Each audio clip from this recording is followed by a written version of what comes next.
Okay, good. Okay, excellent. Thank you so much. So that's great. So this is the idea for being here, is to support the Anukampa Bhikkhuni project. Of course, that's kind of the one of the reasons why we're here. But of course, the other reason is just to, have some Dhamma discussions and some meditation together. That's what it all comes down to, really, at the end of the day. And everything else is to support that. Beautiful place, magnificent place. You've done a very good job, Annie, I have to say. This is really remarkable. There was foresight in finding a place like this. I think that's wonderful.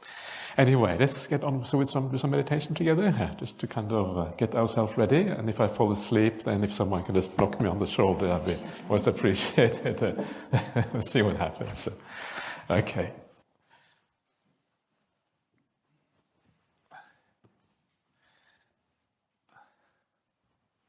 Okay, so just relax, close your eyes, and the marvel of closing the eyes is that you shut out so much of the sensory activity, and you can actually feel yourself properly once you do that. Feel your body, feel if you are at ease or not, and just start off just by relaxing, being kind to yourself, looking after yourself, because it is by looking after yourself that you are able to look after others. These things are not really separate as such. So now is the time to look after yourself. So just relax, allow things to be. Nothing really is to be done apart from just being here and relaxing and enjoying this beautiful time together.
Meditation is a gradual process of letting go, and that letting go begins with allowing yourself to be at ease. It is all the holding on, all the doing, all the activity that makes you feel a bit tense or uncomfortable, and then by allowing that to be instead and letting it go, that is actually the beginning of this process. So sometimes letting go is really easy. It's basic things like learning to relax and allowing just the long day behind you just to fade away into the background.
And perhaps one of the most fundamental qualities required for meditation to work is just the idea of patience, the ability to wait, the ability to allow the meditation to work by itself.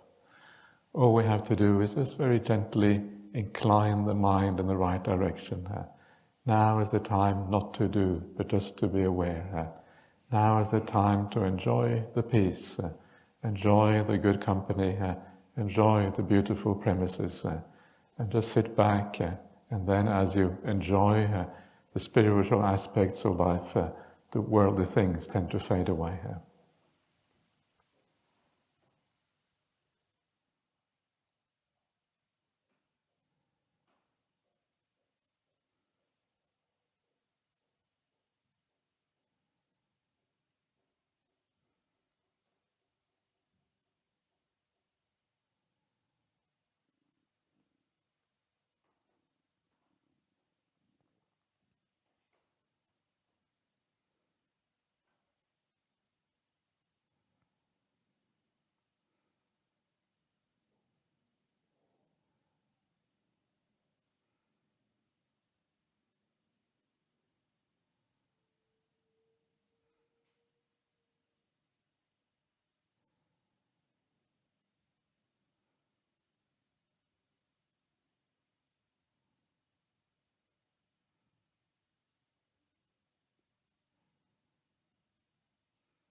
Okay, so now just take a minute, just at the end, just to review the meditation here this evening, just to get some idea of what it means to let go and what it means to develop the mind in the right direction.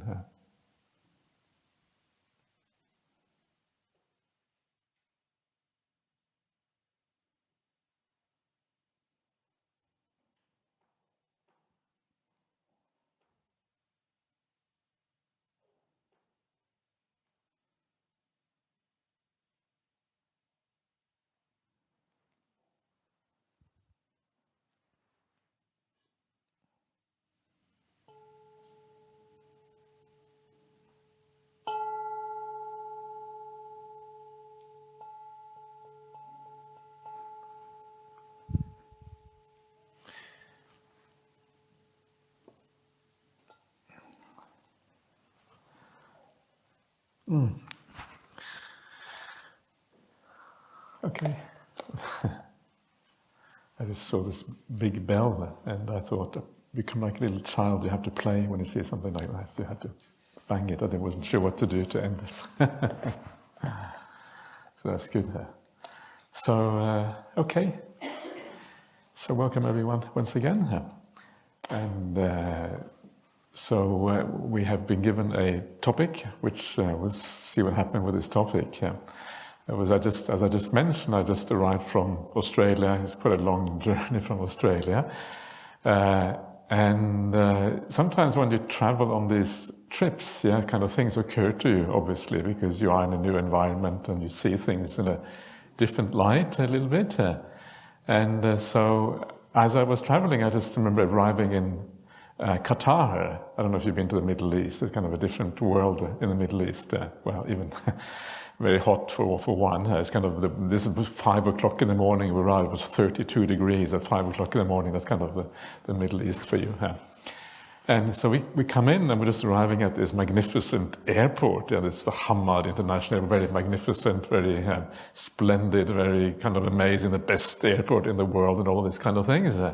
And we came in this enormous plane. There's one of these A380, the double-decker planes, kind of enormous things. So we kind of docking into this thing, and it was all very magnificent to walk into the airport. Everything is just fabulous and amazing.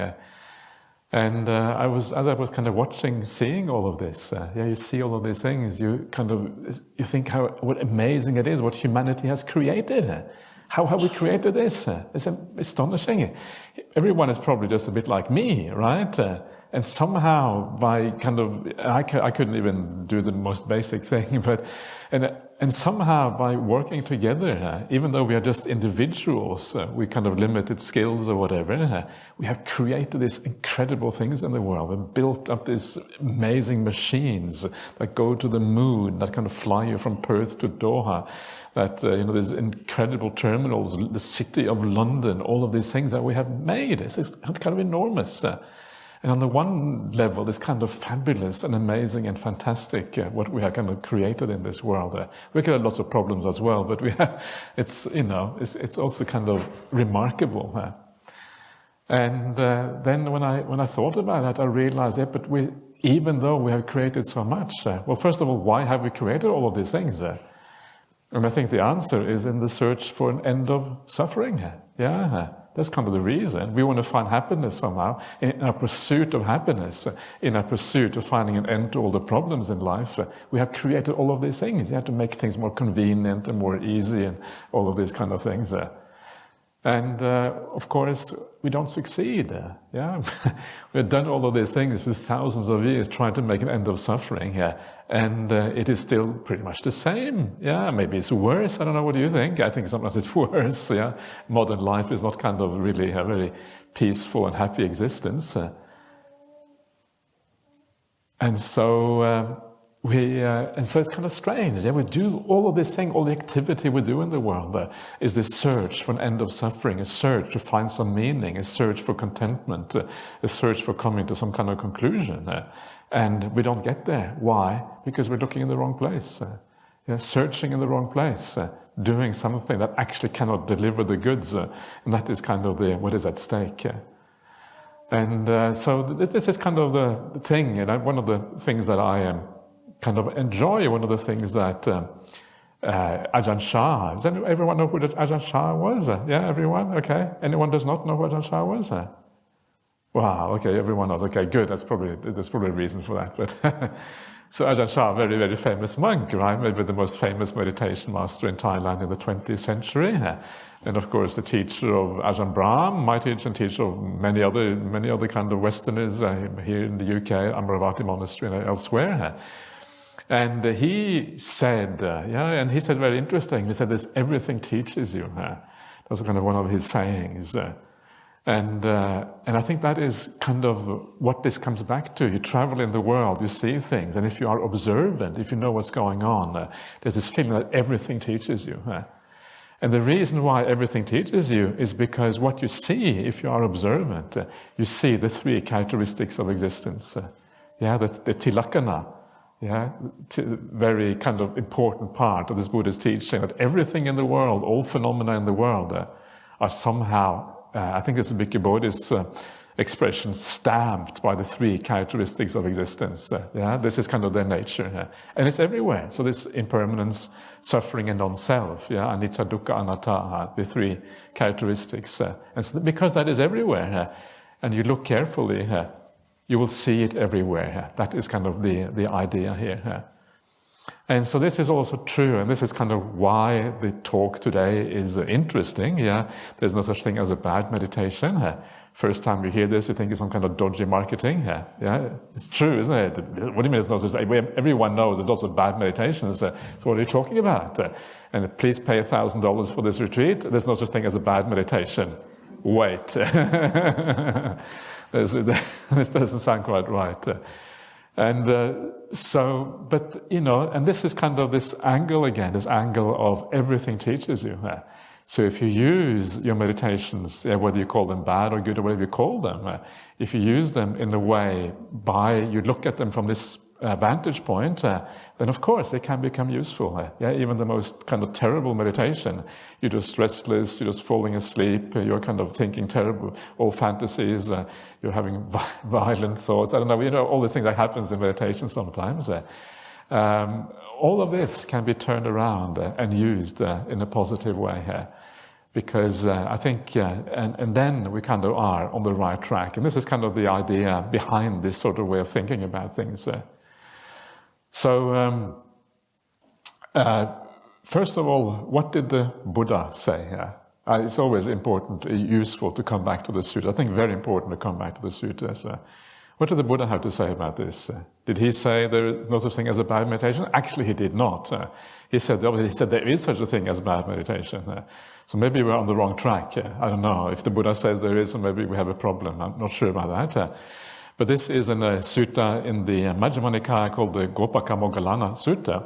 Gopaka is like a cow herd or something like that. I think it is. I'm not sure now exactly what it is. Gopaka. Go is cow. Paka here. What does it mean in this case? Cow herd, probably, something like that. And the cow herd Moggallana. This is a different Moggallana from the Maha Moggallana. The Buddha's left hand, kind of the right hand is Sariputta, left hand is Maha Moggallana. Different Moggallana. And so he has this conversation with Venerable Ananda. And this is very soon after the Buddha has passed away. And so he says to Venerable Ananda, I met to the Buddha in such and such a place. I think he is the one, maybe someone else said it. I'm not sure, the details are a bit hazy to me. But Gopaka Moggallana was part of this conversation. I think maybe Vasakara was the one who said this. Anyway. So he says to Ananda, the Buddha always praised meditation because he met the Buddha in Rajagaha, in the capital of Magadha. And then Ananda say, no, don't say that. The Buddha did not praise all kinds of meditation. And then he asked, so what's the deal? What kind of meditation did he not praise, or what's going on there?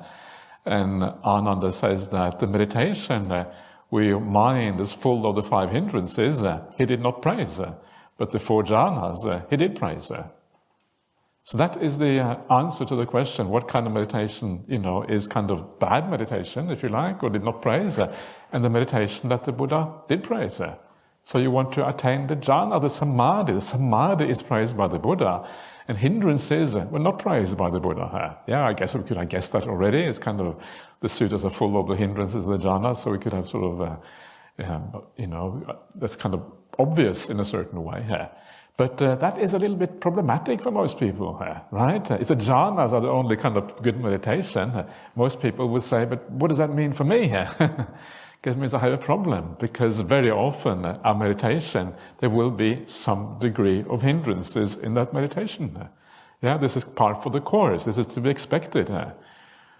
I will give you a nice example that just comes to mind just now as I'm talking about this. This is kind of very, to my mind, really encouraging. Yeah, and this is the understanding that the Buddha to be, in other words, before his awakening, what his life was like. And what you find, of course, with the Buddha to be, and I always find this very encouraging and very nice, is that the Buddha to be was an ordinary human being. He was pretty much like us.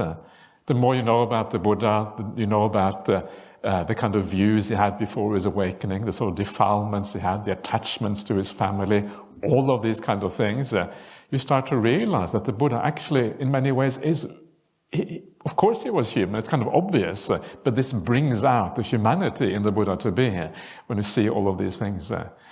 And one of the things that always stood out to me that was very, very powerful is what you find in the Upakilesa Sutta, the Sutta on the corruptions, Majjhima Nikaya 128. And this is a beautiful, beautiful sutta. It's about meditation, how to achieve the jhanas. Yeah, so we're kind of in the jhana, since we're talking about that. And this is where the Buddha visits three of his kind of ideal disciples. And these three disciples are Anuruddha, Kimbala, and Nandiya. And they are practicing in this park called the Eastern Park, the Pubbarama, I think it is called. No, it's not called that, it's called something else. Anyway, and they're practicing there. And so the Buddha goes to see them, and then he asks them all of these kind of really nice questions. And one of the questions he asked them is, are you living in harmony together? Yeah, and they say, yes, living in harmony. Well, how do you do that?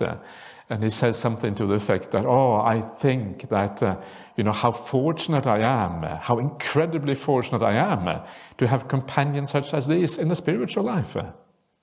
That's how we live in harmony together. And then, based on that idea of harmony, and then of course it has a few of the kind of typical tropes of the suttas, you blend like milk and water and you see each other with kindly eyes, that's kind of part of that. But there's this idea, this thought, how fortunate I am, how incredibly fortunate I am to be having companions such as these in the spiritual life.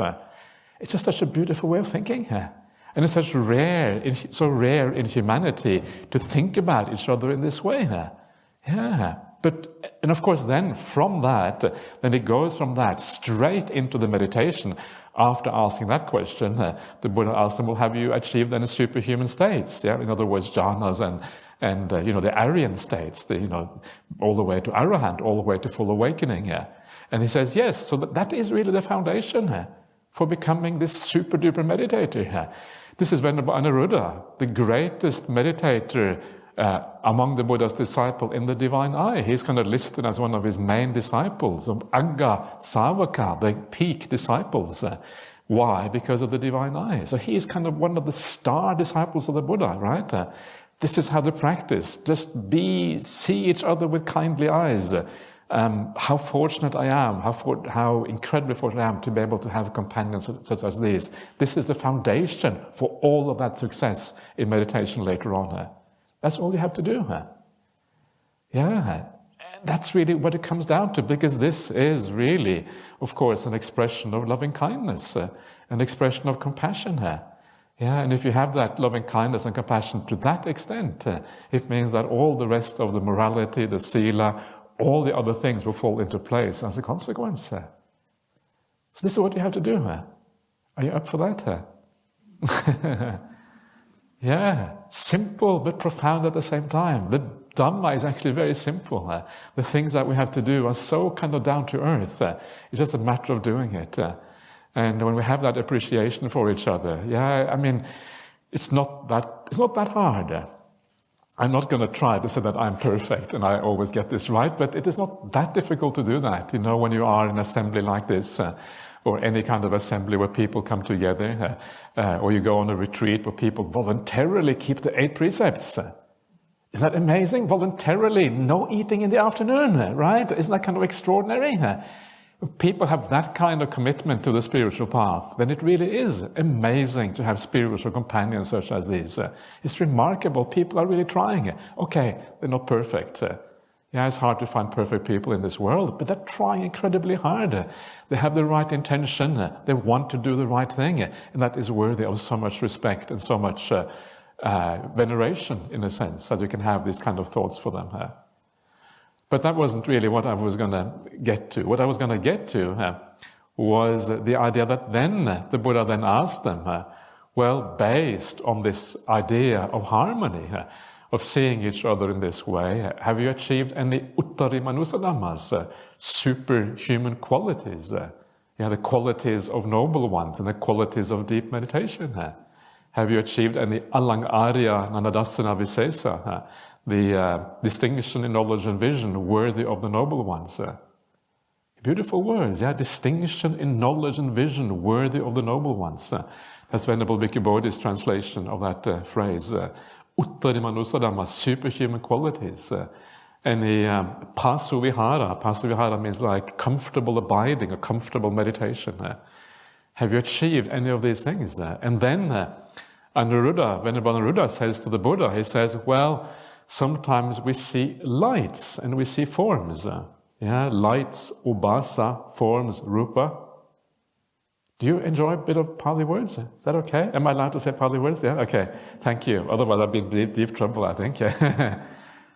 So he sees lights and forms, rupa and ubasa.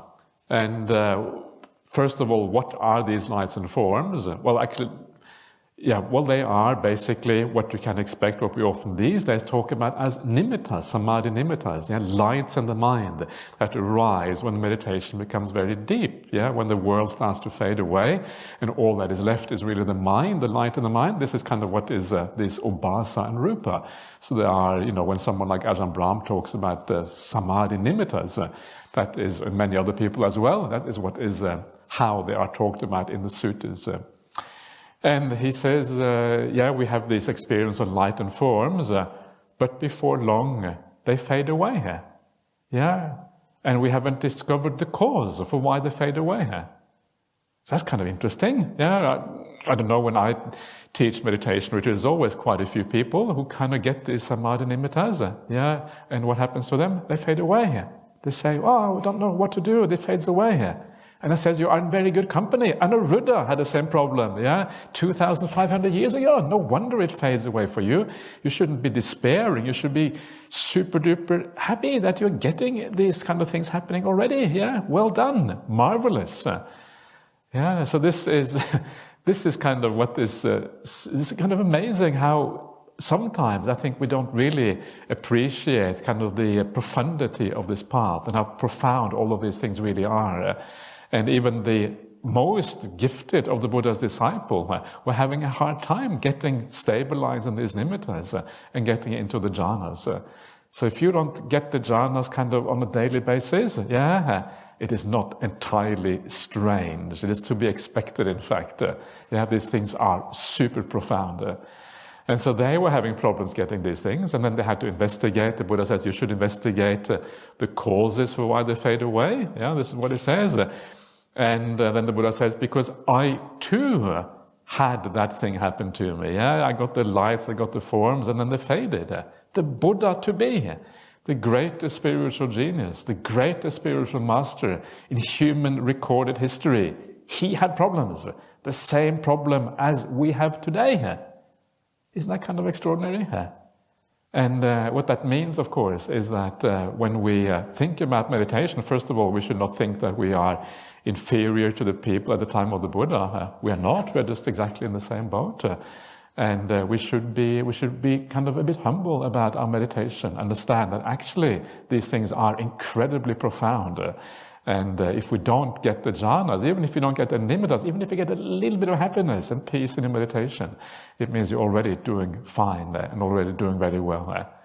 And so this is the problem. Yeah, this is why when we see, like in the Gopaka Moggallana Sutta, it talks about this distinction between jhanas on the one hand and the 5 hindrances on the other. It gives us something to aim for, but it sets the bar incredibly high. Yeah, you're not going to clear that bar it may take some time before you clear that bar, but it gives an idea where we want to go eventually. That's the idea with that sort of thing. Yeah. So that shows us that we're going to have to then deal with these hindrances then, yeah? This is kind of the standard thing that we have to deal with in the suttas. Before I talk more about dealing with some of these problems, I want to, first of all, to say that sometimes meditation is really bad, like really, really bad, yeah? And I know people in the world who have who really don't like meditation at all, who haven't found a way to enjoy it. They have been told that you should do mindfulness, they're diligent to do mindfulness, but actually they find it terrible. It's really bad for them. They I don't want to do it, but you're supposed to do it, so I do it anyway, even though I don't like it, or whatever. And that can become very, very problematic. So it is important to be honest about the meditation, and it's important to take charge of your own meditation, yeah, not to expect others to kind of figure out, not to follow blindly the idea that mindfulness is always going to be good for you, but actually to try to see for yourself what works and what doesn't work. And if you're really having lots of problems, then sometimes you just have to put more time and effort into the foundations first of all, and then maybe come back to meditation again later. And that's all right. I mean, it's important to remember that this is an eightfold path. It's not a one-fold mindfulness path, as it seems to be kind of very popular in the modern era. Don't fall for that trap. It's an eightfold path, and it starts with many other factors before you come to mindfulness. So this is one thing. Be careful. Be gentle with yourself. Meditation, all spiritual practice is supposed to be beneficial. It's supposed to add something to your life. If it subtracts from your life and it makes life more miserable, we have enough dukkha already. Is that right? Anyone who has not had enough dukkha? Most people have enough problems already. They don't need to add another kind of problem. Because it can so easily be done through meditations. A lot of people have a lot of problems in meditation, so especially long sits and these kind of things, and dukkha of all various kinds. I was actually in Bangkok quite recently. I was in Bangkok, when is that, a couple of weeks ago? 2.5 weeks ago, 3 weeks ago, whatever it is. I lose track of I was there doing as a translation workshop. So we all translators from around the world coming. Some very well-known translators here from the UK as well. There's one Alexander Wynne was there. Who you probably know him, Adam. He's kind of in the translation circles. And so a lot of people from Europeans and from North America and people from around Asia are all kind of coming together, and I was there as well. And what was interesting, one of the leaders of this thing, he's a Burmese monk, and he happens to be the rector of one of the large universities in Burma, in Myanmar, called the Shan State Buddhist University. And very nice monk, very, very pleasant, very gifted. He used to stay in Oxford, by the way. Yeah, that's right, exactly, when Dhamma Sami. And he was in Oxford. He did a PhD in Oxford under Richard Gombrich, who used to be one of the professors at Oxford in Sanskrit back in the days. Not that long ago, but a couple of 10 years ago, 15 years ago, something like that. And so he was there, and so we talked a bit. He's quite a senior monk. He's been a monk for 40 years, and he's the rector of a big university. So I like to be able to say what I want to say, but sometimes when you in these kind of situations, there's limits to what you can say. But so he was telling me that actually I'm not so busy.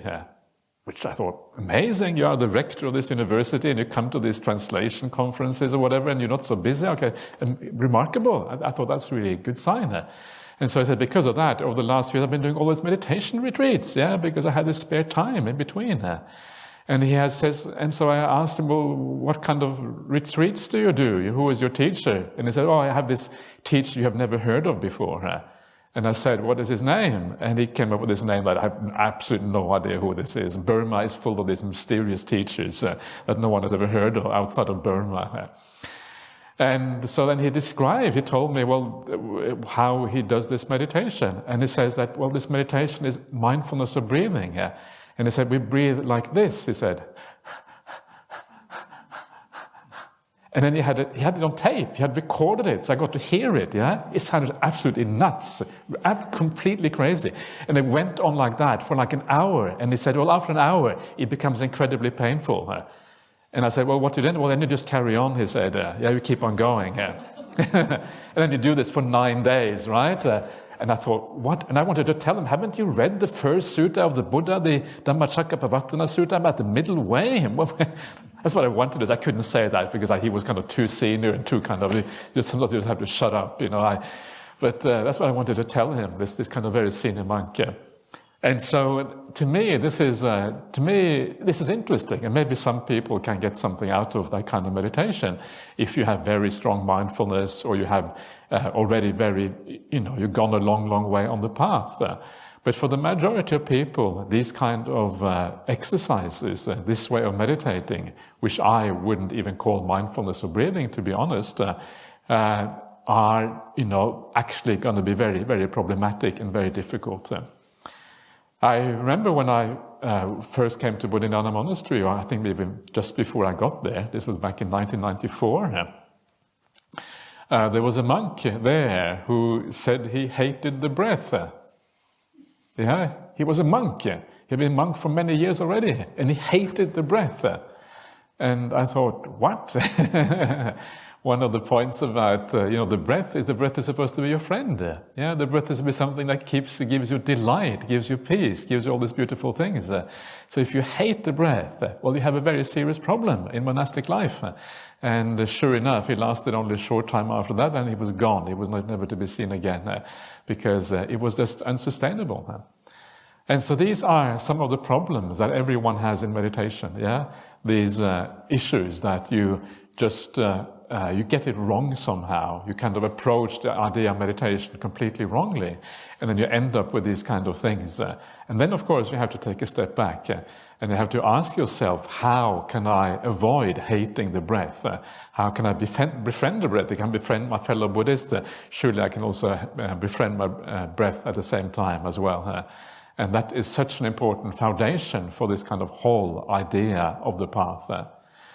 So once we come to that point, the next thing that we need to ask, first of all, kind of avoid the kind of really bad pitfalls on the path, learn from those, change tack, go back to the foundations, come back to the basic things again, and then, when time is ready, then come back to the breath. When your mind is ready, you are in a good mood, or, you have done the basic developments. But then there are all the more kind of prosaic and ordinary problems that we have in meditation. The 5 hindrances and all of these kind of things. Then when you fall asleep and your mind is all over the place, and all of the things that everyone knows about who has done a bit of meditation in their life. And then the question is, how do we deal with those things? How do we use these things in a way to actually enhance the practice?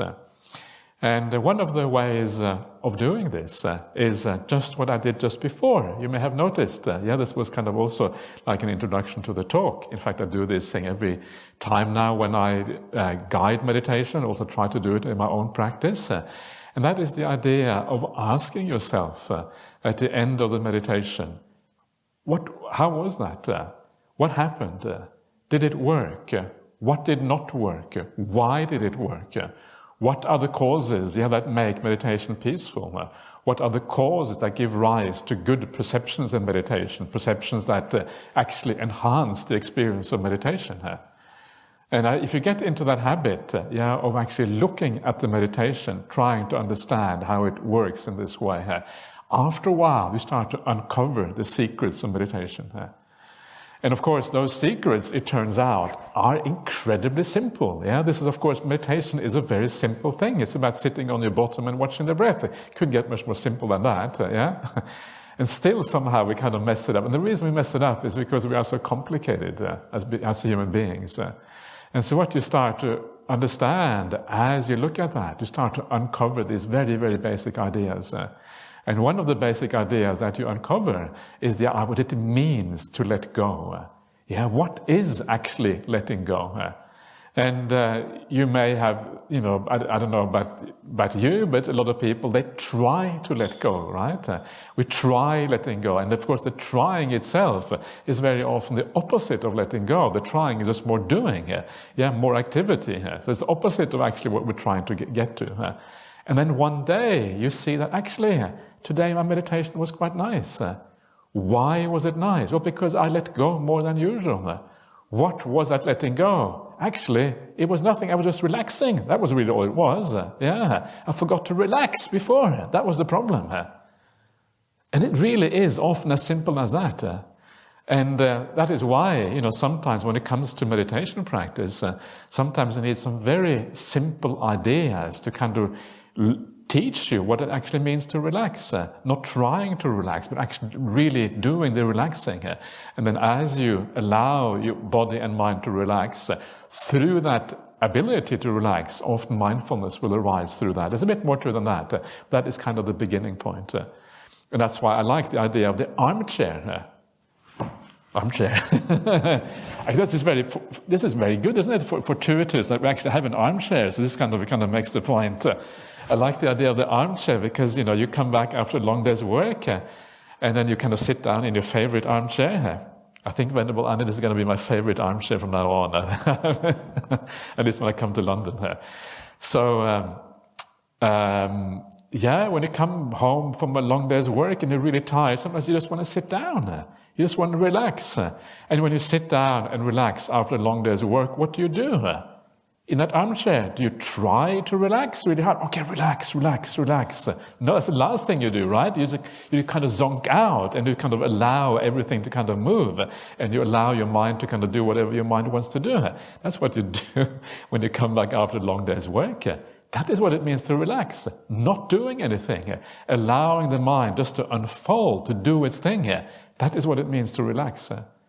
And so the same thing in meditation, Stop even to think about it as meditation practice. The moment you use the word meditation, you think, okay, I've got to do this, I've got to do that, I've got to watch the breath. Don't worry about the breath, Forget about the breath. Because if you go to the breath when you're not ready, it's going to have all kind of negative consequences of holding on, grasping, and all of these kind of things. So instead, start out by just relaxing like that. Allowing the mind to be here, not bullying the mind. We always bully the mind. Do this, do that. Don't think this, think that. Oh, poor mind.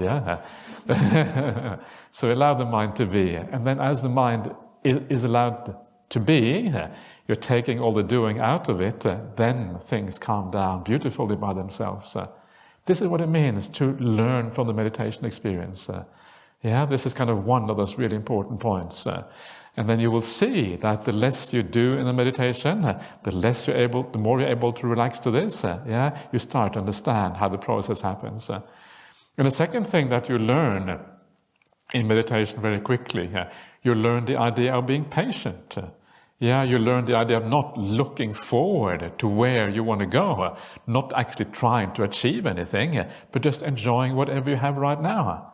Every time you look forward, that will comes back in there again. It makes everything uncomfortable. You can't really relax anymore. And so you learn quite quickly, actually patience. No, forget about the future. Forget about those jhanas. Don't worry about the jhanas. Don't worry about the nimittas. Don't worry about anything. Just sit back and enjoy what you have. This is good enough. So patience is the second thing that you learn very, very quickly when you see this. You see when you go wrong, actually, yes, okay, I went wrong. Okay, more patience next time. You follow this idea of the Buddha in the Upakalesa Sutta, in the Sutta on the corruptions I just was talking about before, where they were having problems with keeping the nimittas. Follow the same procedure. What is the cause?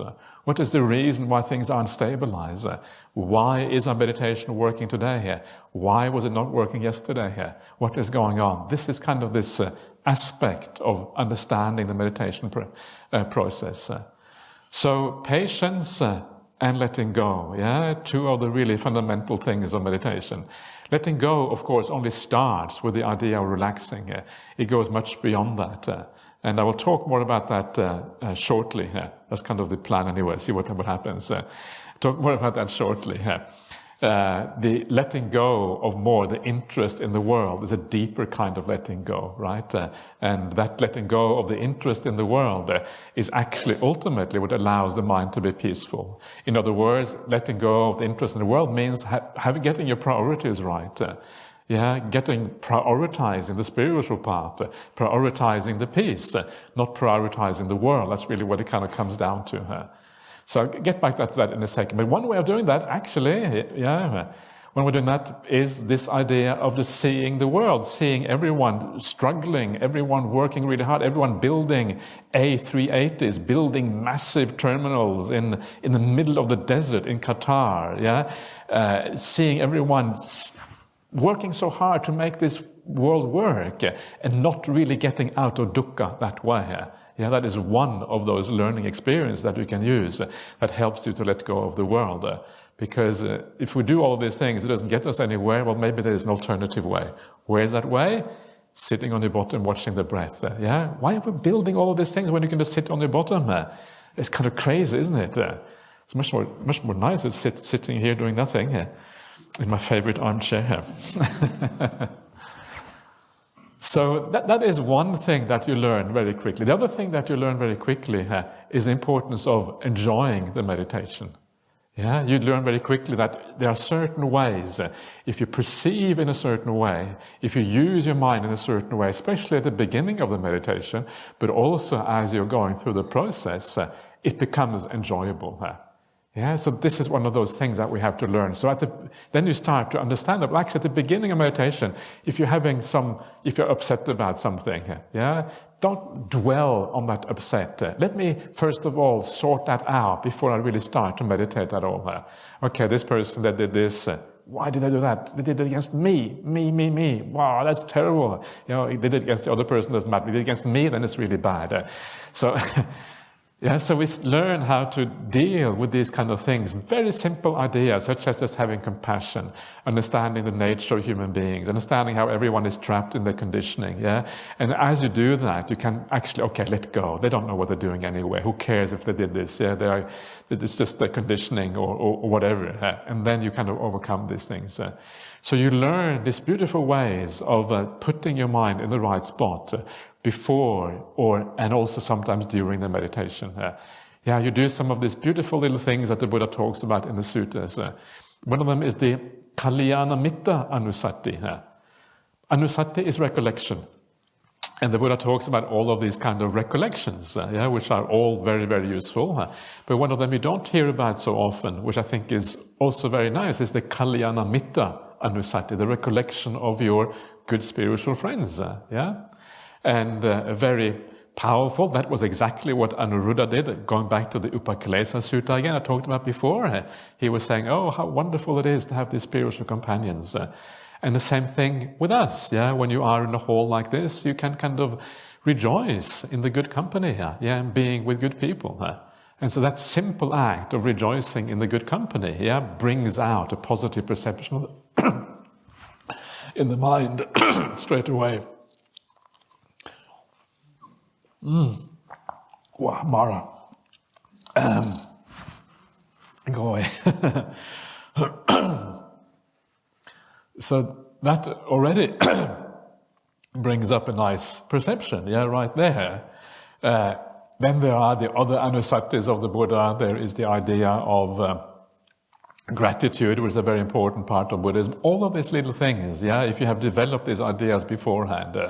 The most powerful one is the Buddhanusati, the recollection of the Buddha, because the Buddha starts with the Buddha, and all of these other recollections they come from the Buddha.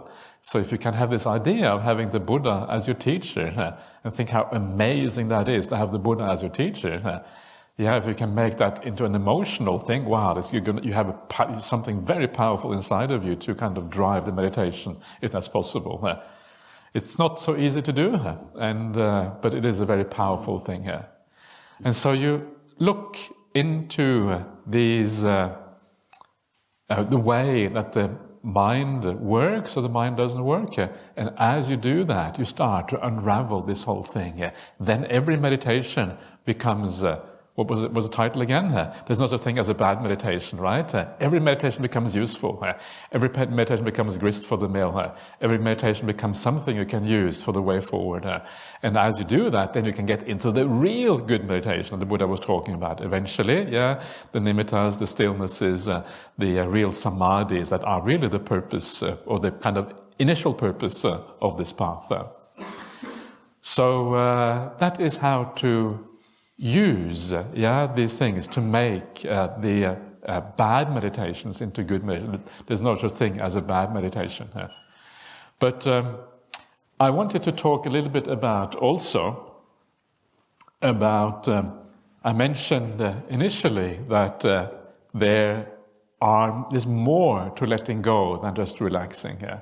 And a very important part of that letting go is how we relate to the world and how we prioritize the spiritual life or the spiritual right here and now when we sit here compared to the worldly things.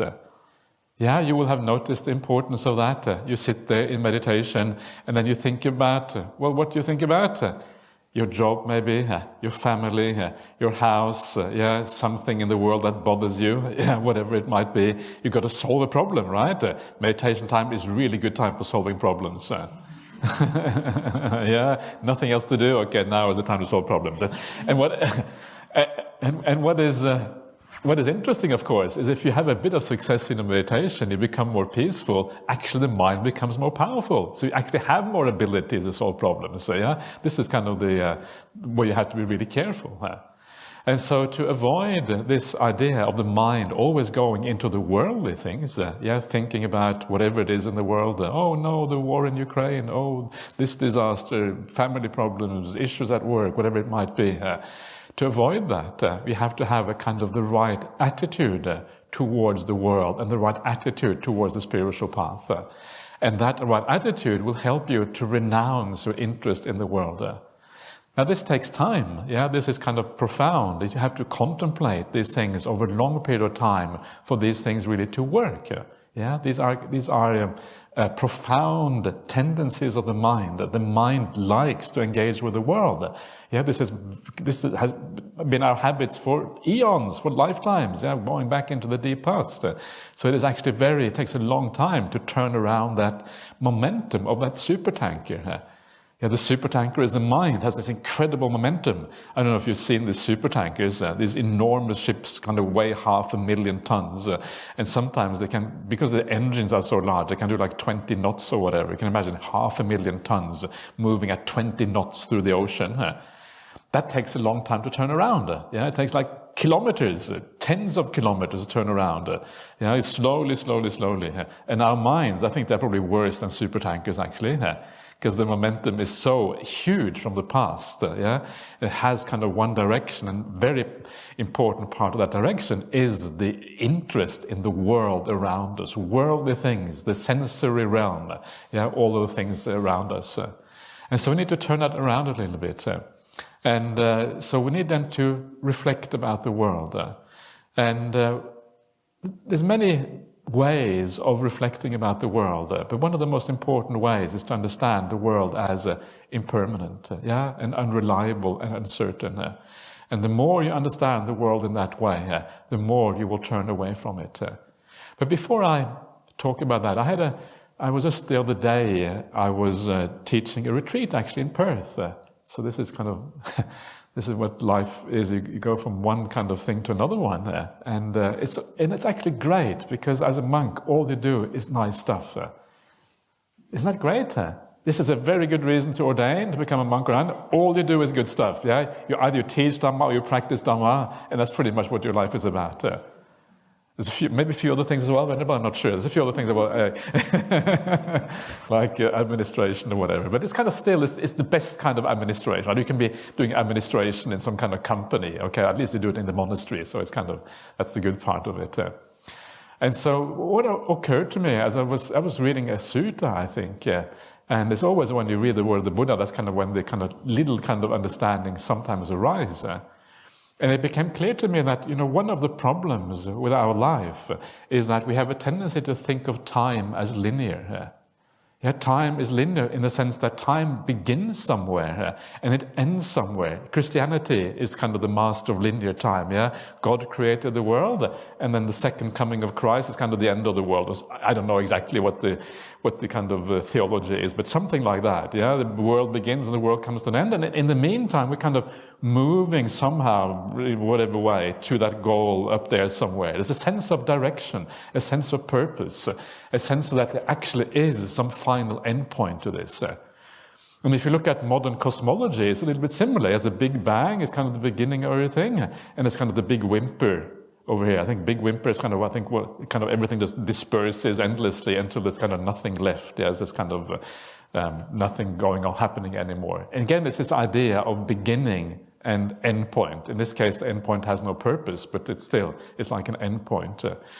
And so I think also the human ego, also the sense of self, also has a tendency to think like that, yeah, in terms of linear time. In other words, the ego wants purpose, the ego wants happiness, the ego wants meaning, and so the ego tends to project that search for meaning onto life, and seeing somehow that we are going somewhere, yeah, that our life has meaning. Yeah, you know what it's like when you're young. It looks like, you start out, in your teens, or you go to university and you have this feeling like, yeah, I go to university, that has a meaning, get good grades, I get a nice job, I get married, I have 1.5 kids, 3/4 car or whatever it is they have these days, and then it seems kind of meaningful, right? It seems like we're going somewhere here. That's what it seems like. I remember when I was at university, it kind of had a feeling of purpose somehow. And I think the ego creates the same kind of illusion, yeah. And I think that's why many religions have that illusion as well, because very often a religion is often just the kind of manifestation of our inner yearnings, yeah, a manifestation writ large. Like a God, also creator God, is a kind of I think an external projection of our inner sense of self very often. And so we have this idea of linear time. I think it's very deep-seated in human beings. Yeah, and that idea of linear time gives you a feeling of purpose, that we're going somewhere. And because of that, things in the world become kind of interesting, yeah, because they become kind of, where are we going with this? We are going towards something, yeah. Okay, the war in Ukraine, yeah, what does it mean? Yeah, how is it developing? That's really exciting. It's developing this way or that way. Yeah? Who's going to win? Who's going to lose? Is it going to be a better world afterwards or a worse world afterwards? What's happening in the Middle East with the wars down there? What's happening with climate change? The latest on climate change? What's happening with artificial intelligence? Right? Is it going to be good or bad? How can we harness it for good? And so you have all of these things in the world, and all of these things, we tend to see them in this idea through this prism of linear time, yeah, that we are going somewhere, that is why all of these things become really interesting, because the sense of purpose in all of these things, that we're actually heading somewhere. If you look at historians, for example, very often they will kind of like to show us how the world is always becoming better, yeah? And this idea that the world is always becoming better, again, is this idea of linear time, that we are actually heading somewhere. But all of that is wrong, according to Buddhism. Yeah, it's wrong. There is no linear time. Circular time is what there actually is. The idea is that things really tend to come back to the beginning again. They go round and round, not exactly the same beginning, but roughly the same beginning. This is the idea when you look sometimes at the problems in your life. You wonder, are they ever going to end? Yeah, it's the same things kind of recurring. Yeah, you kind of same thing happening again and again and again very often. Then that happens then into multiple lifetimes. Yeah, you go back to the beginning again, back to kindergarten. Wait, back to kindergarten? I didn't really want to go back to kindergarten again. And have that whole process of schooling in front of you and arguing with your parents and then, all of these kind of things. And then really writ large, of course, is the whole universe going through cycles, right? Buddhism talks about many eons of universes. And so the universe contracts and expands. And this is kind of, I think, that is what there are words in the sutras that talk about this, loke sangvatati and loke vivatati. And vivatati this is actually quite interesting. The word vat, in English you have the word evolve, right? Volve is the root of that word, means to roll. Like the word Volvo. Volvo means to roll, right? And so you have the volve means to roll, and vatta in Pali also means to roll. And then you have the prefix evolve, means like evolution. V in Pali, but it is a similar kind of prefix, means kind of evolution, rolling out, the rolling out of things. The universe kind of rolls out, metaphorically speaking here. And then you have the Sangvatati kind of coming together, the kind of opposite of evolution. Involution? I'm not sure what that becomes in English, but anyway, whatever that is, we have to coin a new word for that one, I think, And so same ideas. I think that quite clearly corresponds to kind of modern cosmology of the Big Bang, but then there's also the opposite, the anti-Big Bang, things coming together again, So things kind of, the universe being in this kind of this cyclical thing here. And in that cyclical thing here, when you see yourself redoing the same things again and again and again, life after life, when you see the universe renewing itself, coming back again, starting out from scratch again, then that idea that we are going somewhere, the idea that there is a meaning to this, that we are actually heading towards something, that is completely shattered. There is actually no meaning, there is no purpose to the universe. The universe isn't going anywhere. And this is really problematic. It just keeps on going on. We aren't going anywhere. How many times have we already had this kind of lives? You would probably be horrified if you knew. This is kind of the scary thing with remembering your past lives, seeing what is going on. It's like, wow, that is what is going on. And I think this is exactly why the Buddha, to be, had to remember his past life before his awakening. He had to get that insight into dukkha, because that's really what it is, insight into dukkha, seeing your past lives. And so from a Buddhist point of view, and this is a couple of those, again, really nice translations that I like in the sutta. This is Bhikkhu Bodhi again. Bhikkhu Bodhi is kind of the most masterful translator of the suttas, in my opinion. And these words are the words are sangsarati. Sangsarati and sangdavati are the words we find in the suttas. And what these verbs mean, they mean like the walking on in samsara, the moving on in samsara. Literally means sangsaraing or something like that, to samsara. That's what we all do, we samsara. And so, and he translates one of those words as to roam around. Roaming around. And that is getting much closer to the point than this idea of linear time, because roaming is this idea of aimlessness. There is no aim, there is no purpose, you're not actually going anywhere. You're just roaming around the streets of London at night, whatever it might be, before the police pick you up. And so this is the idea of roaming. This is kind of what samsara really is about. And this is the Buddhist way. And once you start to think of it like that, and you get into that, I mean, obviously you have to have some confidence. And if you don't have confidence, it's not going to work. But if you have some confidence in that, it's kind of the world becomes almost, instead of being interesting, what's going to happen in Ukraine, actually it's completely uninteresting what's going to happen in Ukraine. All we know is going to be war. The war is going to go on for maybe for so long, or who knows what. Then there's going to be some kind of peace at the end of it. And then after the end of the peace, it's going to be more war. After the end of that war, it's going to be more peace. And after that, it's going to be more war. That's all we know. We know it's going to roll on and on and on like this. The actual outcome is kind of irrelevant. It's not going to go, and there isn't any purpose to it. I mean, the Middle East must be the most classic example of all, not having any purpose to wars. They have been going on for I don't know how long now. That is, by the way, talking about the Middle East and purposelessness. This was the story Ajahn Brahm tells. I don't know if he tells it recently, but Ajahn Brahm has many stories that he has forgotten recently. It means I can tell them instead, right? That kind of makes life easier for me. And it's in one of his books, Opening Door of Your Heart or whatever. And in this book, he talks about, there was an interview with Harold Macmillan. Remember Harold Macmillan, the Prime Minister of England, UK, back in the 1960s? Quite a famous Prime Minister, I think. He was considered to be, at least sometimes he was a bit wise, maybe. And he was interviewed by the BBC, and this was, I think, during the 6-day war in the Middle East, when it was Israel against all the neighbors. 1967, I think, was a 6-day war in the Middle East. And so the war had just started, and he was interviewed by BBC, and they said, what are we going to do with the problem in the Middle East? And Harold Baker says, there is no problem in the Middle East. And the journalist said, what? What do you mean there's no problem? They're blowing each other up, they're killing each other, what do you mean there's no problem? And he said, well, there is no solution in the Middle East, and so there is no problem.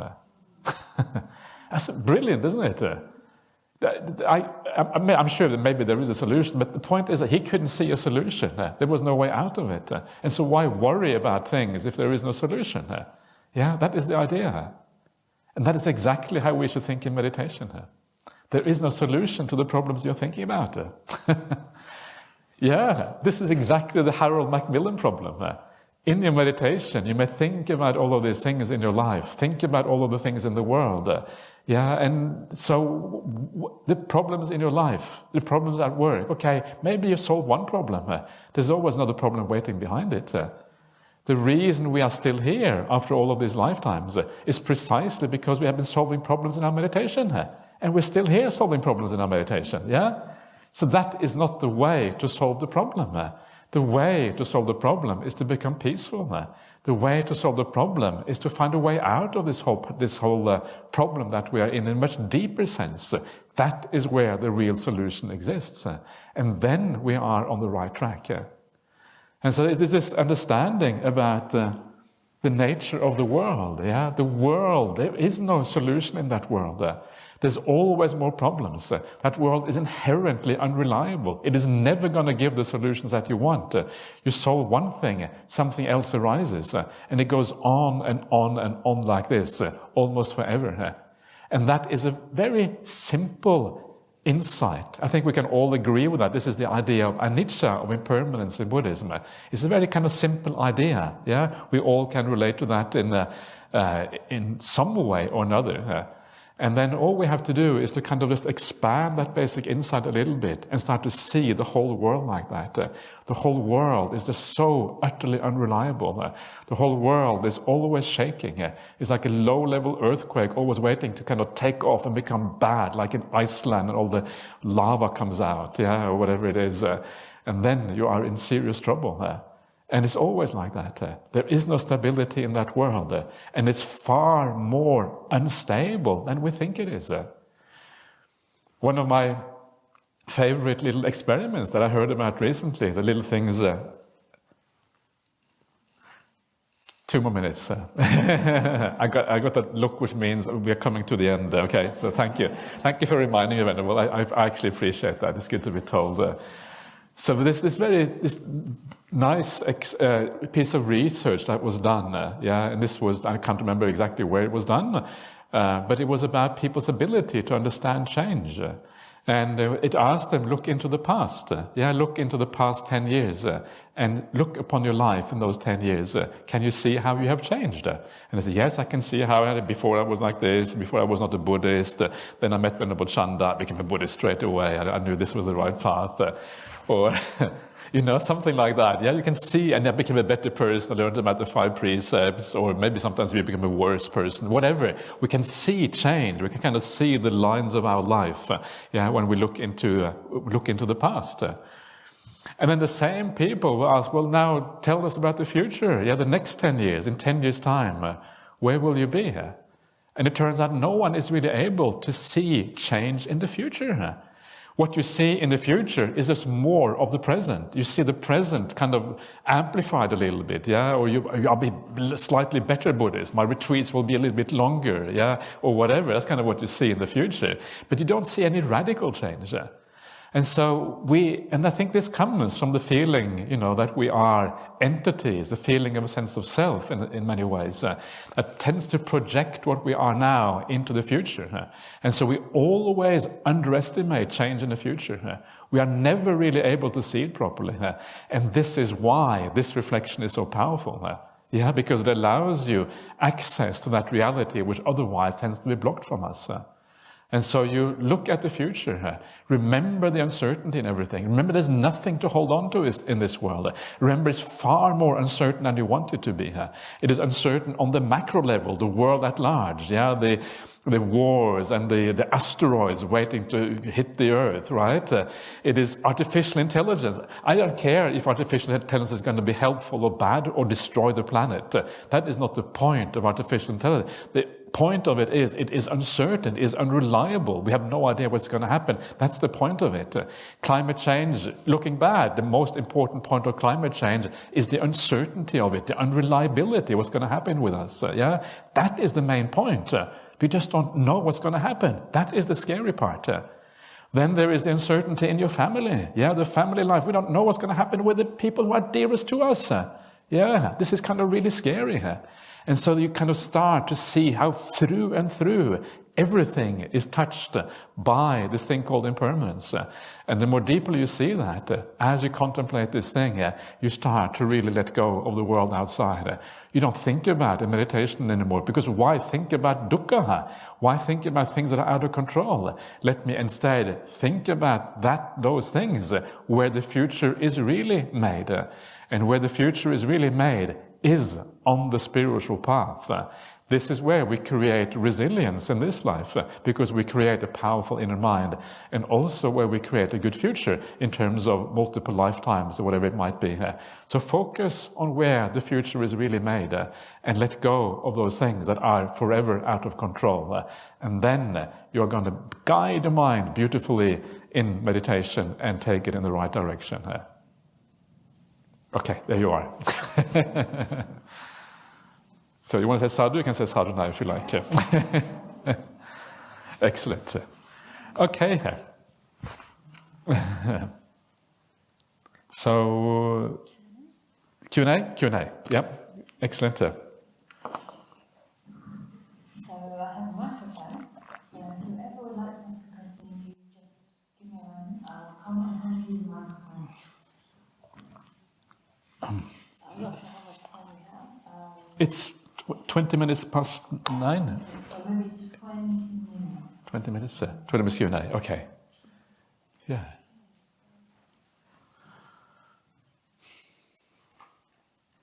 It's always silent for the first 5, and there's only 15 minutes. But it doesn't have to be on the topic. Anything that's on your mind that you want to know about meditation, about being more peaceful in daily life. Yeah. I have some good news, actually. I have some good news. Yeah, so maybe we can discuss the good news.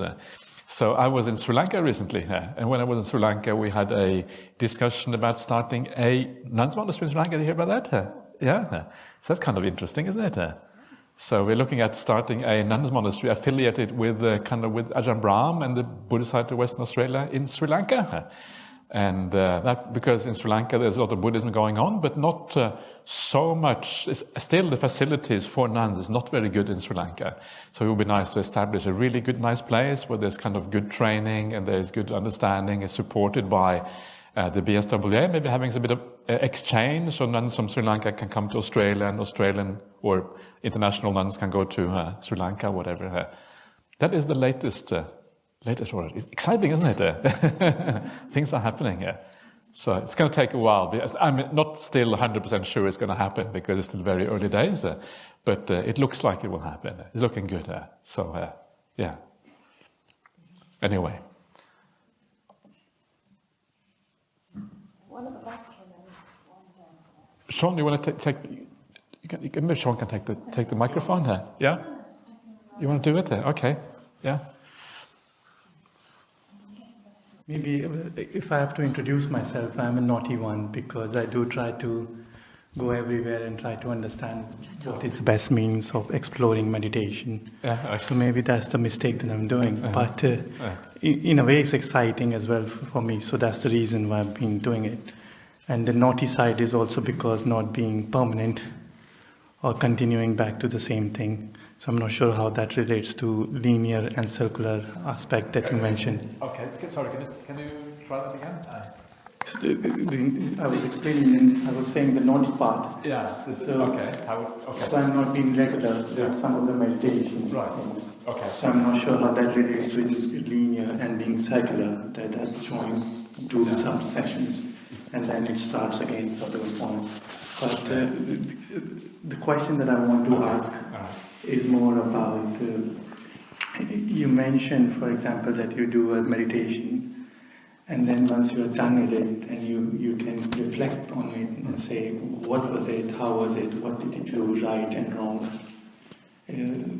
Personally, I find it very difficult to do that because I have got no understanding of how would you judge whether it was good, whether it's bad, and where it is going. All right, okay, good. So it's just that question, that is there any means that we can Great understand? question. Yeah, excellent question. Sadhu, that's a wonderful question. That's a really good question, actually, because it brings things back to, to the basics of meditations. That's marvelous. So, so a good meditation, the purpose of meditation is really twofold, you could say. The most important purpose is to calm down the mind, to make the mind peaceful. That is really the purpose of meditation. But it's not any kind of peace. It's a kind of peace with clarity. It's not the peace of dullness, but the peace with clarity. So, and that clarity can manifest as joy or happiness, for example. So if you have joy, you know that you tend to be clear, because joy tends to bring up clarity of the mind. So peace and joy in the mind, these are the two things that you can measure meditation by. And I thought I was going to talk a little bit about one of my favorite suttas, the Cetana Karaniya Sutta, which is basically about the psychological development of meditation. When you sit down, how it develops when it works right. And what is very interesting about that sutta is that it talks about two qualities throughout. Not only that sutta, but also the Anapanasati Sutta, mindfulness of breathing. Two qualities you see again and again and again in these suttas. One of them is that you enjoy it. There is happiness, rapture, joy. And the other one is it is tranquil and calm. These are the two things. So these are the measures by which you know the meditation is working. So if you come out at the end of the meditation and the meditation is completely, you are kind of tired, you're falling asleep, or you are more restless than you start, or you are angry when you come out of meditation, or whatever it might be, it hasn't delivered on those two things, right? So then there's a problem. Okay, why did it happen? You can ask yourself, where did I go wrong? If it does deliver on those two things, you can also ask yourself, why? How did those two things come about? What did I actually do to make that happen? So that is basically the idea. Does that make sense? I should also say a little bit maybe about, because, we often talk about two things in Buddhism, samatha and vipassana. Have you heard those two words? Vipassana is kind of used all the time. You go on a vipassana retreat. And these are two qualities of mind that should come out of meditation practice. And samatha is the calm I was talking about. And the joy is also often related to that samatha. And vipassana is the clarity of mind. It's often translated as insight, but I think clear seeing is a better translation, actually.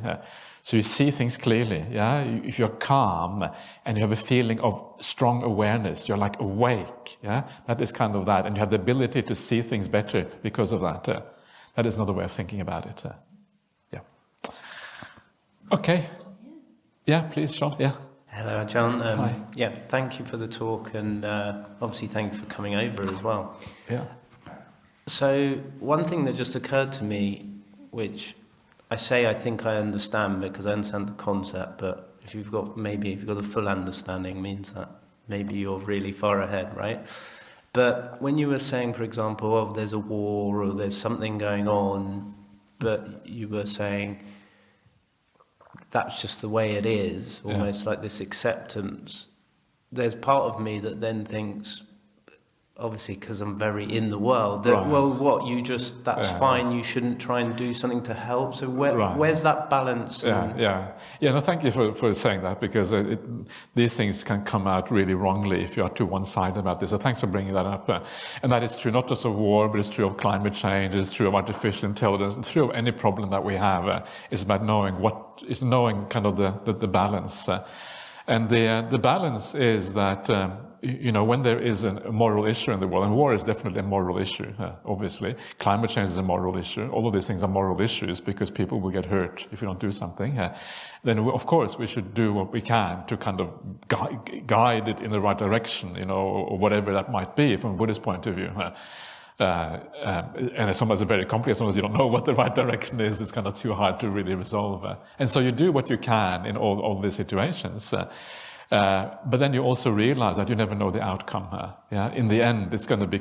In the end, it's uncertain. You can do your very best with, being a climate change activist, and climate change might just still, be just as bad as it was before. It may not have any effect at all because we live in a large world, and what you do as one person is going to have only a tiny little effect. And so we do what we can, but we realize that in the end, it is out of our control. And so when you sit in meditation, you don't think about something that is ultimately out of control anyway. Yeah, you don't kind of worry about things that in the long run is going to be. It's just uncertain what's going to happen. So you do things. I mean, when you do things, you do it out of a sense of kindness, a sense of wanting to support others, out of generosity. And when you do things in that way, they won't reverberate in the mind so much afterwards. I'm doing this simply to be kind to the world. Okay, climate change, I don't want that to happen to everyone because everyone's going to suffer. I don't want that to happen. So you do it out of kindness. And that is that very famous story of, this is this book called Coronavirus. I don't know if you've seen that book, Sean, Coronavirus? It was a book that we put together just at the big... Yeah, Ajahn Brahmali book. Yeah, we put it together at the beginning of the coronavirus pandemic. And we kind of titled it Coronavirus. That sounds, Karuna is compassion, right? So compassion virus is kind of a bit more useful than the other variety. And so we put this together, and I was charged with kind of coming up with the stories, because I know I've been living with Ajahn Brahmali for 30 years. I know him quite well. I know him the inside stories. But one of those stories that I mentioned in that book was the story of when we had a big fire in our monastery in Perth. And that's, for me, that was a really, really powerful moment. Because Ajahn Brahmali told me he had just finished building Bodhinyana Monastery. He had putting his entire life into Bodhinyana Monastery. He was working like 12-hour days at least, floodlights in the evening so he could kind of carry on building. And that was his life's work, pretty much, building up a monastery. And it's really, really well built. I mean, when Ajahn Brahmali put his mind to something, it's like super-duper built. In fact, he said he did it too well, he told me later on, because it's impermanent, right? So why put so much effort into something that's impermanent? But anyway, really, really well built and worked so hard for it. And then comes this fire. Bushfires in Australia, notoriously dangerous. And so this was at the end of January, towards the end of the dry season. This is summer season in Australia. And there hasn't been rain for 2 months. And then comes the hottest day on record, 46.8 degrees, something like that at that time. And then the fire comes. And so then the fire brigade comes and they all assemble in the main hall in the monastery. And the fire brigade says, well, this is the end of the monastery, we've got to evacuate. And so I said to Ajahn Brahmali, well, how did you feel at that moment when you knew that the monastery was going to burn down? He said, I let go. And I said, what? You've just been building this thing for 10 years, doing everything in your life. This is your life's work, and you just let go just like that? How is that possible? And this is kind of where this comes in. This is exactly the thing with climate change and everything else. All the same thing here. He said that the reason I could let go so fast is because I built that place not to build it. That wasn't really the point. Okay, it's nice to have a monastery, but that wasn't really the point. The point was the spiritual qualities that I developed through that practice. I was doing it out of generosity. I was doing it out of kindness. I was doing something out of compassion to the world. That's why I was doing it. And if the place burns down, I can just restart tomorrow morning and build again, and that will be more compassion, more kindness. So I haven't lost anything, he said. You have only lost something if what the world turns out has meaning for you, was important to you. But if you understand the impermanence and unreliability of the world, you don't do it for that reason. You do it simply out of kindness and to build up spiritual qualities. So that was, to me, very, very powerful. And it shows you, I think, the solution to that issue.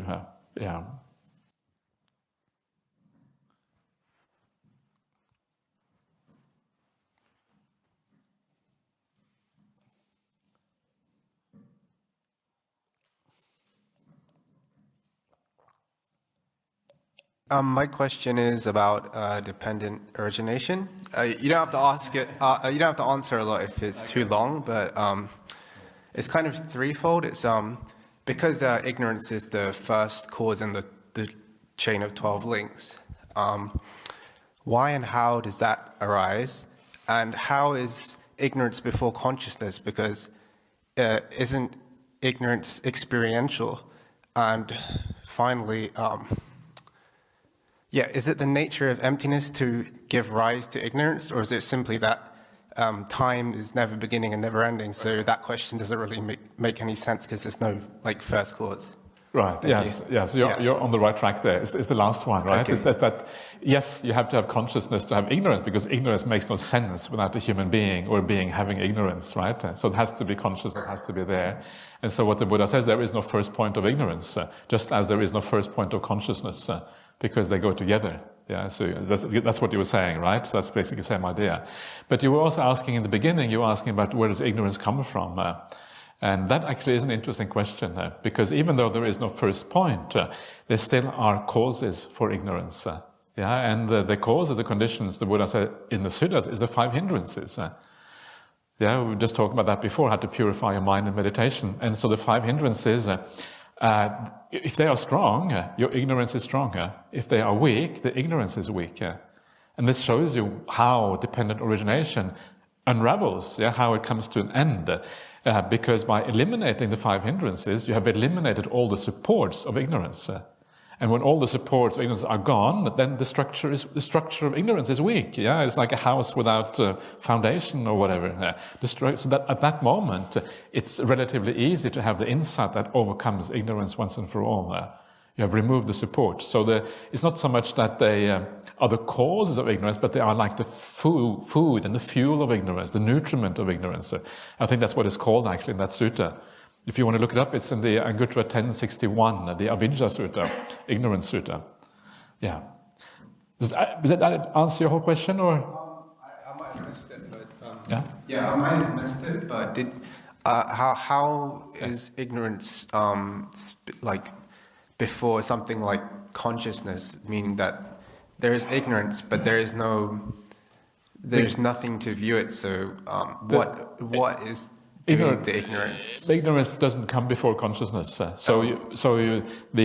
first two links. So you have independent origination. You're right. So you have avidya, then sankhara, then vijnana. So it looks like ignorance comes first, then comes volitional activities, then comes consciousness. But this is just a way of systematizing things. So whenever there is ignorance, there's also consciousness. So there's consciousness at the beginning as well. It's just that this shows you how consciousness arises in a particular state in the future. It shows you the future development of consciousness. It doesn't mean that there is no consciousness with ignorance. There is consciousness with ignorance as well. The 5 khandhas are there all the way through. So one way of thinking about dependent origination is thinking about it as the evolution of the 5 khandhas, and the various ways of looking at the 5 khandhas. So ignorance just means 5 khandhas with ignorance. Then the second one, sankhara, is the focus on the activity of the 5 khandhas. Then you look at the consciousness aspect. But the 5 khandhas are always there. So consciousness and avidya have always existed together. As you said, you can't have ignorance without consciousness. It doesn't make any sense, right? Anyone else? Yes.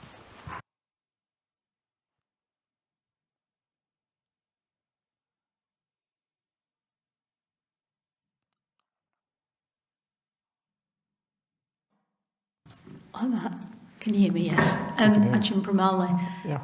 It's such a privilege to be here. I've watched you online for years and years, so thank you very much. Okay, good.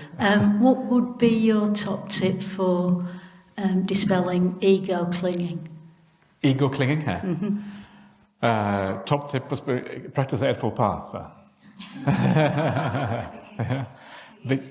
Because it's interesting. The sense of self, it will not like it that you practice in the Noble Eightfold Path. The sense of self will sometimes stand in the way here, because sometimes the self doesn't want to do what is right, doesn't want to be kind. Sometimes you want to tell that person off. It's kind of the ego says this person deserves it, whatever. Or you get angry about something. So actually by practicing the path, you're already reducing the ego. Already. It's happening automatically. And so that's I think that's really all you have to do. But also, it can also be useful to understand the danger in the ego, the suffering that it provides. How, I don't know about you, but sometimes when the ego kind of arises, I feel it feels really kind of yucky. The ego, it feels yucky. It feels like, there's some hardness to it. There's a kind of lack of ability to change. The ego kind of gets stuck into things, and there's something about it which is not nice. The ego is actually it's not a beautiful thing. So thinking about it, that can be helpful to remind yourself that this actually is not beautiful. It makes you stuck in samsara, basically.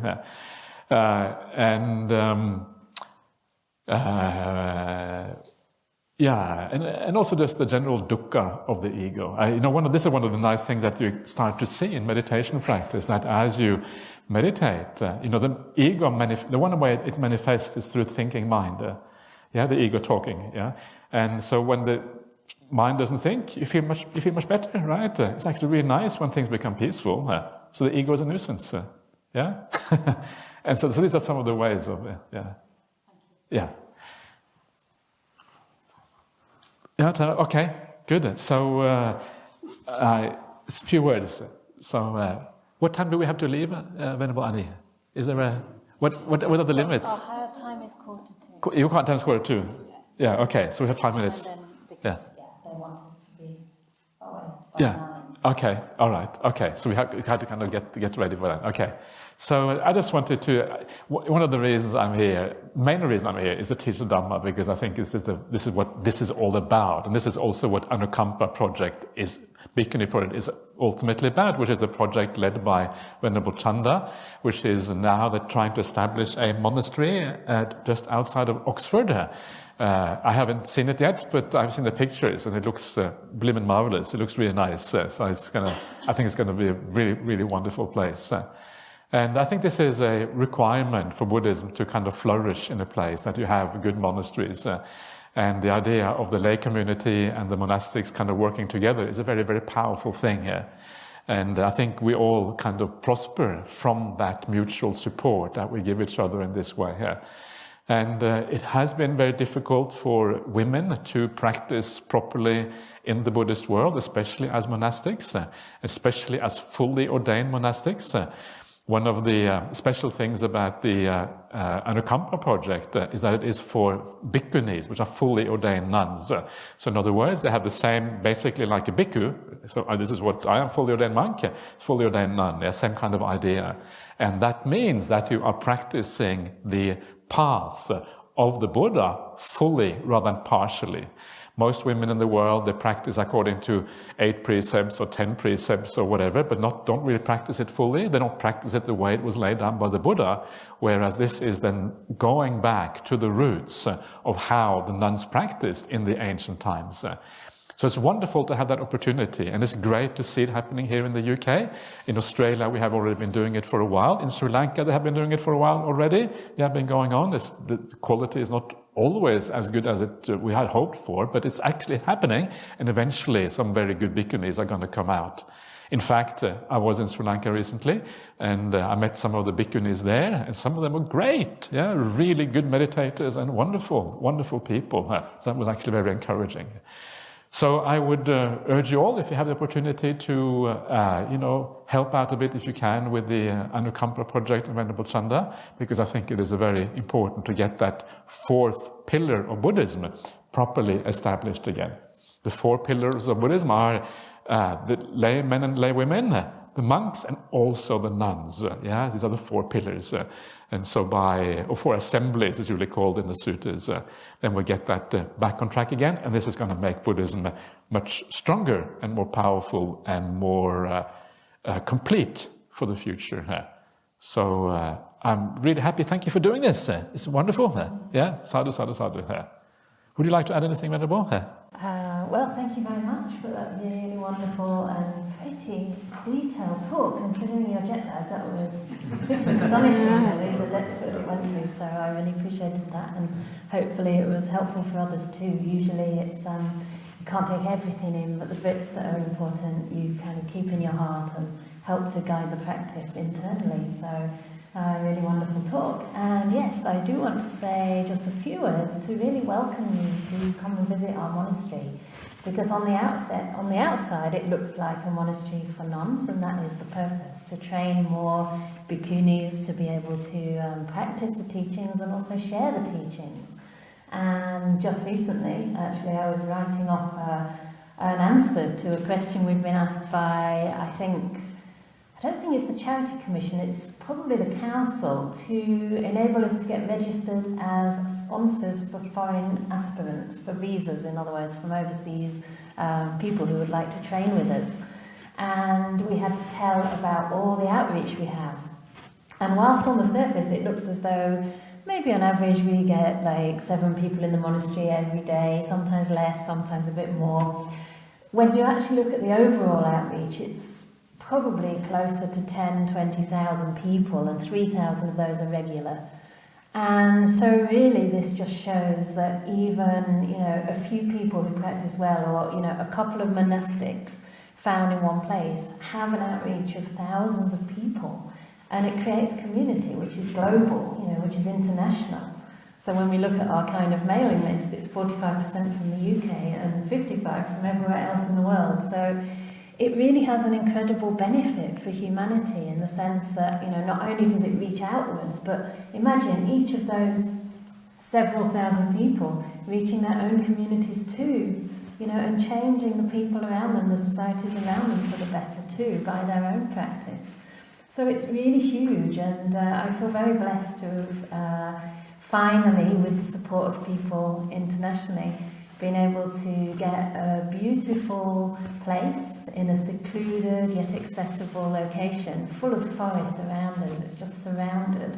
We find different footpaths and nature reserves and forested areas every evening on our wildlife walks, and yet it's accessible as well. It's near to Oxford, so people can come along. And we're starting to actually meet people like on the little lanes around the property who get excited and then end up coming once a week to do some gardening, or popping in for the evening tea, and if they have time, joining in with the meditation as well. So it's becoming a community place. It's a small community, but it's a kind of rich one in the sense that we know each and every person involved. And many of you are here. In fact, I wouldn't be surprised if all of you, if not, 90% of you have come through our newsletter. And it's beautiful for each person coming to meet spiritual friends. So it's starting to feel like, although, it's for the Bhikkhuni Sangha, it's for the Fourfold Assembly, it's the Fourfold Assembly that really strengthens through this. And we have the opportunity to train women as well. So I don't know if any of you are kind of young enough or detached enough from your hair. But the opportunity is there, and it's when the opportunity is there that people actually see it as an option. Until it's visible, then how can people make a choice for that? So, yeah, it's part of something global. And as Ajahn Brahmali says, it's happening in Sri Lanka, it's happening a little bit everywhere, but there's a lot of, I wouldn't call it burden, but stress or weight, maybe, like a big job when there's only one or two. So we need your support to make ourselves strong and to make the community able to serve. I think it's really important to have female monastics. I think it really matters, and I think first of all it's important because we want to give women the full opportunity to practice the spiritual life fully, just like we do for men. And that side of it, but also I think that women we are being socialized slightly differently, men and women. So you bring a slightly different perspective on life to bear on the Buddha's teachings. And I think that is very useful. It can actually give a slightly different angle on things. And one of the things that I notice with women, which I think I really like about women's Dhamma, it is often quite practical. It deals with practical issues. And I think, I don't know about at least those men that I know, they have a tendency, they tend to be a bit more kind of theoretical and inclined maybe. This is just a generalization. But anyway, my point is just that there is a difference between sometimes, and that's kind of very useful. Yeah, one of the things to just mention in response to that is the power of actually seeing a dual Sangha teach together. And this is something I've been doing in Norway for the last couple of years. And I think, yes, there's a difference, generally, right? But we're all different from each other. But when you do see a monk and a nun teach together, and, you know, there are all kinds of people who come to receive the teachings, it just feels more balanced, right? Melanie's been there, Minori, who's now left the hall, has been there in Norway, and Matthias as well. And overwhelmingly, people have said to me afterwards, every retreat should be dual Sangha, you know, because there's just something harmonious about it. And I think it's about representation. You know, we need to see each other, we need to see ourselves represented to really make it seem possible for us. So it's not just about gender, it's about race, it's about, you know, all genders, right? It's about the LGBTQIA plus community, it's about, you know, hopefully all ages, you know, trying to make these things accessible to everybody of various ages, various abilities, and also neurodiversity too. So I think the bigger a community can be and the better represented it can be, the more people we can reach. So yeah, thank you everybody really for being involved, and you can find out more about how to come and visit, how to offer food or help to contribute towards our running costs, etc., and come to our events as well. You can find out more outside. And yeah, we're going to be here with Ajahn Brahmali in another few days. So tomorrow we're going down to Brighton, which is not far from London. You can still come along, even if you haven't got a ticket yet. You can just come and pay on the door or give a donation. And then we're going to be in Oxford for a couple of days, and then in Bristol. And after that, Ajahn Brown, our teacher, and myself are teaching an online retreat. So there's still space on that as well. And just hope to see you somewhere along the way. So thank you very much for being here. And thank you again to Ajahn Brahmali. Yeah. And to Venerable Upena, who is my bhikkhuni companion, coming all the way from Perth for the second time. And it's really special to be two of us in the monastery at this time. So. Absolutely. Okay, thanks everyone. Nice to see you all again here. Many familiar faces and some new faces. Do you know Ajahn Brown's way of ending a talk? It's the Anukampa way too. Sadhu. Sadhu. Sadhu. Sadhu. Sadhu. That was like 50%, but yeah, we're just starting the You tour. was like 150 or something like that.